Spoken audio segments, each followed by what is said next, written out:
How could that be? He doesn't understand. Because usually when you say, okay, yes, this is verified, the stamp goes over the print on the envelope. But this was underneath the print of the envelope, which doesn't make any sense. Then we had Cyber Ninjas, Doug Logan, CEO of Cyber Ninjas. He presented, and he looked at the ballots. So he found 255,326 early votes that show in the VM55 that do not have a corresponding EV33 entry. So how did that happen? There were 9,000 more ballots returned than sent, 3,432 more cast votes than voters, 397 mail-in ballots returned that showed as never sent.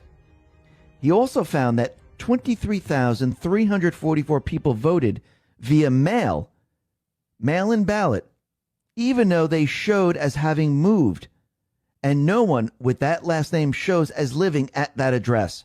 How did that happen? There were also 2,382 people voted in person after having moved out of the county. Does that make any sense?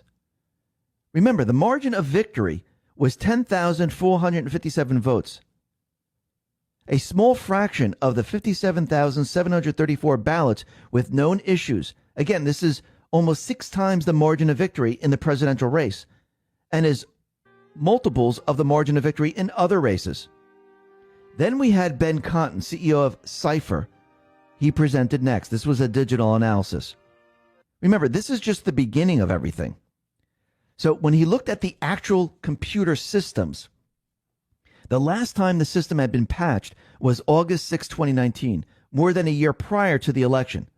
The same was true for the up-to-date. Now, Maricopa County, what they found out is that they failed to preserve the operating system security logs within the required time frame. Now, under federal law, it requires election data to be preserved for 22 months following an election. He also noticed that they had a single password for all users and administrators. The password was created on a system initialization and was never changed. The system also had 2 hard drives, and he says this is not unusual, but both of them were bootable, which is not an approved configuration. And one of the drives had information that had nothing to do with the election. Then he was looking at the entire system and digging deeper, and he found that more than 1 million files were deleted between November 1st, 2020 and March 16, 2021. So the question is, who deleted this? So when he was looking at it, he noticed that the EMS admin, the username, it was set up to overwrite logs.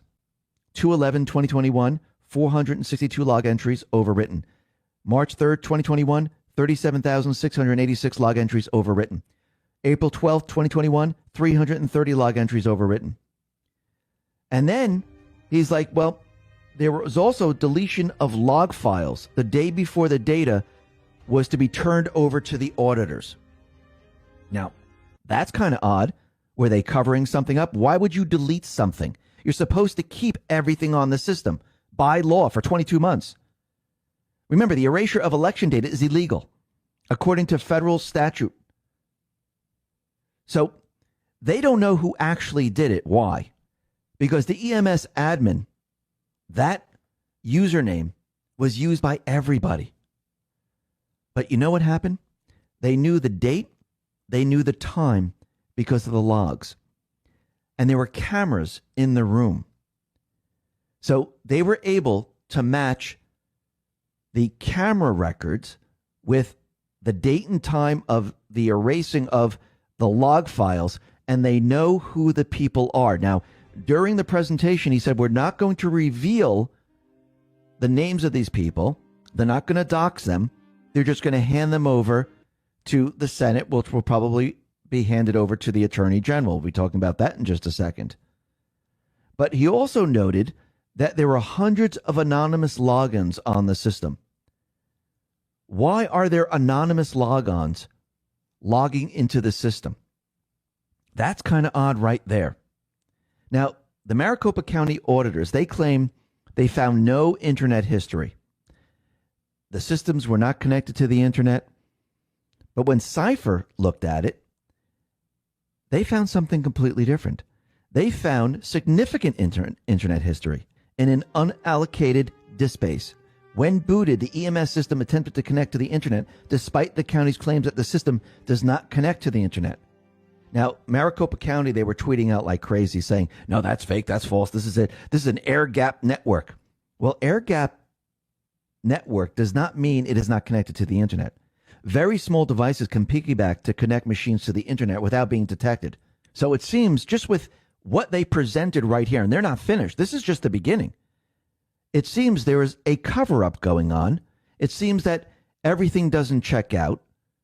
Their system that was supposed to be the most secure system ever is not the most secure system ever. They're finding duplicate ballots. They're verifying signatures where there's no signatures. Something doesn't make sense. Now, Liberty Overwatch on Telegram put this out and just summarized the whole thing. The audit report identifies more than 57,000 questionable votes, intentionally deleted election files, and other suspicious voting machine activity. Cyber Ninjas writes, based on these factual findings, the election should not be certified, and the reported results are not reliable. Major issues identified. There were more than 10,000 double votes across county lines. Tens of thousands of ballots cast from individuals who had moved prior to the election and could not have physically received their ballot legally. None of the systems related to election integrity had numbers that would balance and agree with each other. The voter rolls and the registration management process itself have many data integrity issues. For instance, over 200 individuals were easily identifiable as likely being the same person, but having two different voter IDs and voting twice in the election. Without access to the county's detailed records, including personal identifiable information and registration systems, it is more likely there are many tens of thousands of improper votes in the election from double voters, deceased voters, voters for which cannot find no trace in the public records, nor association to their voting address, move voters, etc. Proper voter registration law and procedures were not followed. There were unexplained large purges of registered voters right after the election of people who had voted in the election. There was backdating of registrations, adjustments made to the historical voting and voter records. Files were missing. Ballot images on the EMS were corrupt or missing. Logs appeared to be intentionally rolled over and deleted. There's a problem here. Remember, there is a law. It says 52 U.S. Code, Section 2511, criminal penalties. So let me just read Section 2 here.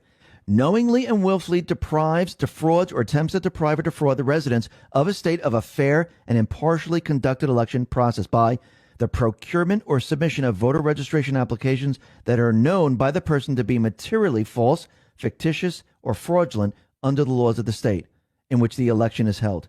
B, the procurement, casting, or tabulation of ballots that are known by the person to be materially false, fictitious, or fraudulent under the laws of the state in which the election is held. Think about this. Think about what they've done. They've tried to cover up certain things by deleting things on the system. The cover-up always gets you. Now, what's very interesting is that this Wendy Rogers put this out on Telegram, that the audit has been now referred to the Arizona Attorney General for further action. So the process has already started. So now you see the cover-up, you see the duplication of ballots, you see them verifying signatures that aren't even there. And remember, Biden only won by 10,000 something votes. And the number of duplicates and everything else is way higher than that. They didn't even get to the routers, the Splunk logs, and everything else. They didn't even get to the part where they examined each ballot forensically. This was just the beginning part of the report. Trump put this out. This is a statement. CNN, New York Times, Washington Post, and other lamestream medias are feeding large-scale misinformation to the public about the Arizona audit. The audit was a big win for democracy and a big win for us. Shows how corrupt the election was. Arizona State Senate hearing going on now, and the information about what took place is terrible. A bigger scam even than anticipated.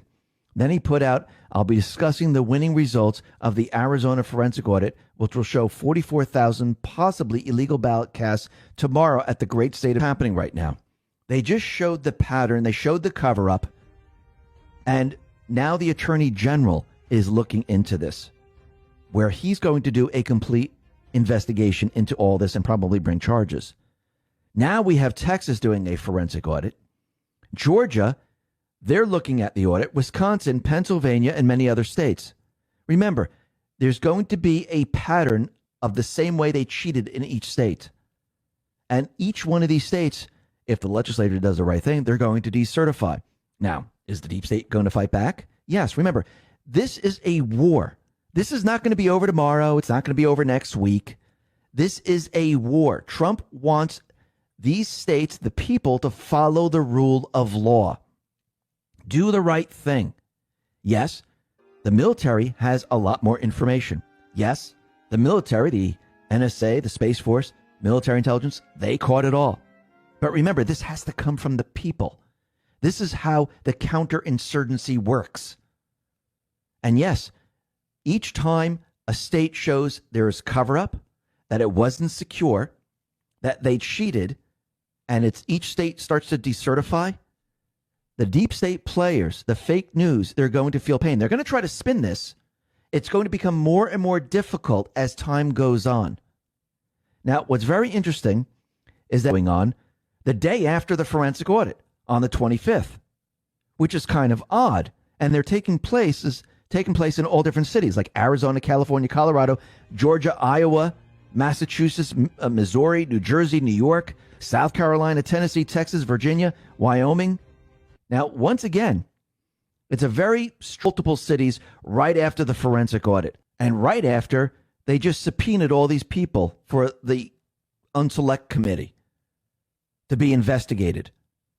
It seems the timing is very, very suspicious, which we might see a couple of false flags out there. But Dan Scavino, he put this out on Twitter, and this was a 34-second video of Trump. Take a listen to it. People tell you it's not possible, that it can't be done, the more you should be absolutely determined to prove them wrong. Treat the word impossible as nothing more than motivation. Relish the opportunity to be an outsider. Embrace that label.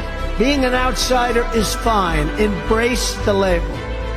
Because it's the outsiders who change the world and who make a real and lasting difference. I find Trump's speech very, very interesting. The outsiders change history, change the world. Think about the founding fathers. Were they outsiders? They were. They changed the entire world.